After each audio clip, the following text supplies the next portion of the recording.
Hello everyone, welcome back. So I was watching a video my brother Dan from over at Blindowl, Bushcraft and Survival put out. If you don't know who Dan is, I'll put a link in the description. Make sure to go check him out. He puts out some great videos. And he put a video out on what he considers the perfect bushcraft belt pouch system that he came up with. And a little backstory. So he lives in the Philippines, and it's hot there, right? And very, very humid. And it's a tropical area. And basically I live in Florida, and for I don't know 355 days a year, that's the way it feels here, for me at least. So I had put together my bug out bag kind of thing. I have a whole playlist on that if you care to take a look. But it weighed over 40 pounds. Okay, now, like Dan was saying, you throw a 40-pound pack on your back and you're walking through the hot, humid, basically like a jungle. It's kind of brutal, okay? And the pack wasn't intended to be, brought out for hikes and stuff. It's a bug out bag. But I had this portion that was in the front of the bug out bag, and I thought to myself, wow, this would be good to have just in your car, right? You're traveling around, and for some reason your car breaks down, God forbid it rolls in a ditch or something, and you gotta leave your car, right? You're not gonna want to carry a 40-pound pack with you, but something like this is very, very doable. And this weighs 5 pounds, 2 ounces. Okay, and this could be worn as a fanny pack. It's got this strap here, or it could be put on top here and slung over one shoulder, which is the way I kind of like it. Or like I said, you could put it here as a fanny pack. So I thought this would be a great thing. Excuse me, you're stuck somewhere, you need to go take a walk to get rescued basically.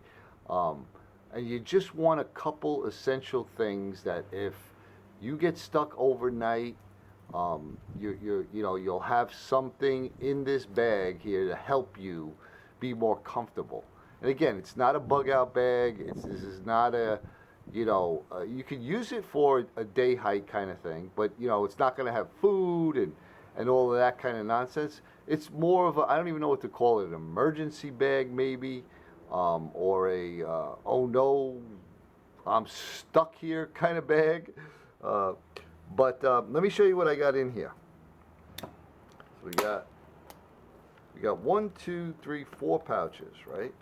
We'll start right down the middle. Let me slide this over. Okay, so I got some paracord. Then I got one of these Sawyer minis.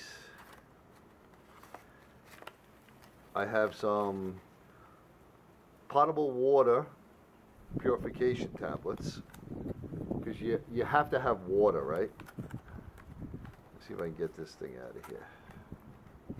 Got it pretty well jammed in there.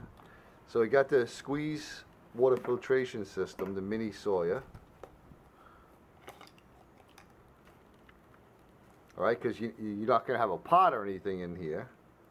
So I got that for water. And then hopefully you have some kind of belt knife on you, but if you don't, I have a nice Mora. I have here pocket saw. This is Oregon, made in the USA. This thing is old. I've had this probably for, I gotta say, 35 years, and it's still sharp as the day I got it. Okay, so if you have to make yourself a little shelter, and then bury down the bottom there, I'm not gonna take it out because I really stuffed it in there, is a 5x7 tarp. Okay, so you can keep yourself out of the weather. That's what we got in the main compartment. Then in here, I got this little bag full of little pieces of fat wood and some Maya dust. Because we all know if you're caught out in the night, and even in a place like Florida, you know, if it's running 90 some odd degrees during the day, and then all of a sudden, you know, the sun goes down, and depending on what time of year, it could drop down into the 30s, you know. And even a drop from the 90s to the 60s, you start to really get a chill. All right. So I have my compass, always good to have. So I have some of my, you know, how not to get lost stuff in the woods here. I got some pink duct tape. I got my Leatherman multi-tool. You never know. And then I have here my compact ferro rod system. Come on out of there now.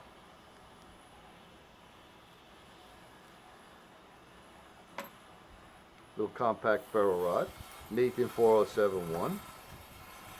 Then I have here a whistle made out of a 30-06 shell. Pardon the noise over there. Someone's cutting up some tiles. I got my Fisher Space Pen. Okay, you always want to leave a note if you're stranded which way you went. And my Write in the Rain notepad. So that takes care of that. I mean, it's amazing how much stuff you could stuff in these bags.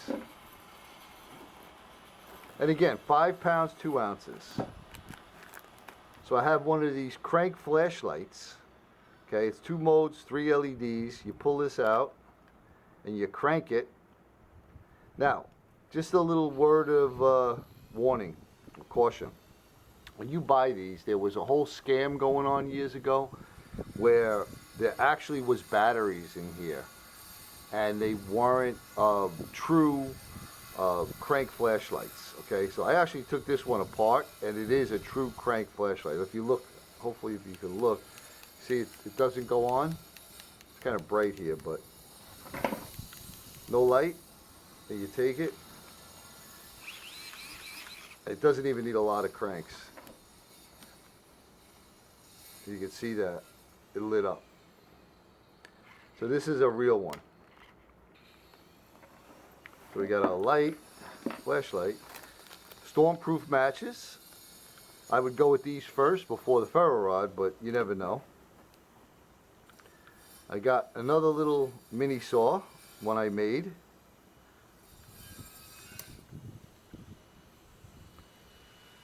Two is one is none. And my little compact signal mirror. Then over on this side,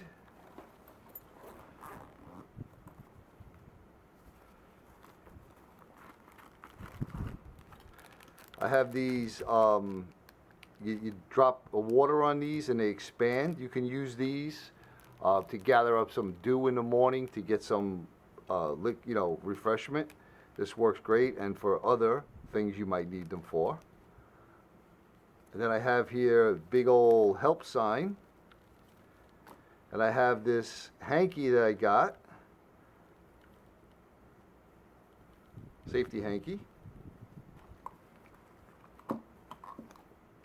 Then in here, I'm going to restart this video 1 second because my battery's dying. Give me 1 second. Alright, change the battery. Alright, so in here I have my bright eyes. I showed you these in the video of how not to get lost. Okay, these are important, so if you don't know where you're going, I mean, if you're on a road and you're walking down the road, there's some stretches of road that are pretty desolate. You're not going to need the bright eyes, you know what I mean? But it's always good to have. Then I have here I forget, I think this is a 5 mil or maybe a 3 mil contractor bag. And this could be used to make a poncho in a pinch. Okay, now if I had one of those little plastic ponchos, I would have thrown that in there, but I didn't have one. I do have one in one of my hunting packs, but I couldn't find it when I put this together. So, you know, you can make do with one of these 55-gallon contractor bags. I mean, this can even be made into a shelter. So this is good to have. And then in here, I just have some pine tar salve that I made.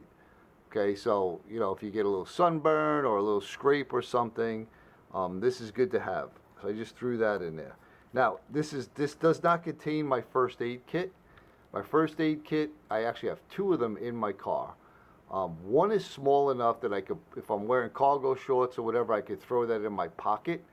And again, so this is not a bug out bag. It's sort of, wow, I didn't expect I had to go leave my car.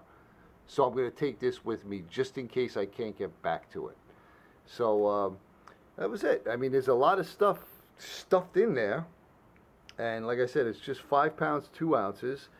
I thought it was a pretty good combination of stuff to have. I mean, if you're stuck somewhere like that, man, the best thing to do is stay with your vehicle. But if for some reason you can't, you know, you definitely need to have something to ensure you know, basically your survival.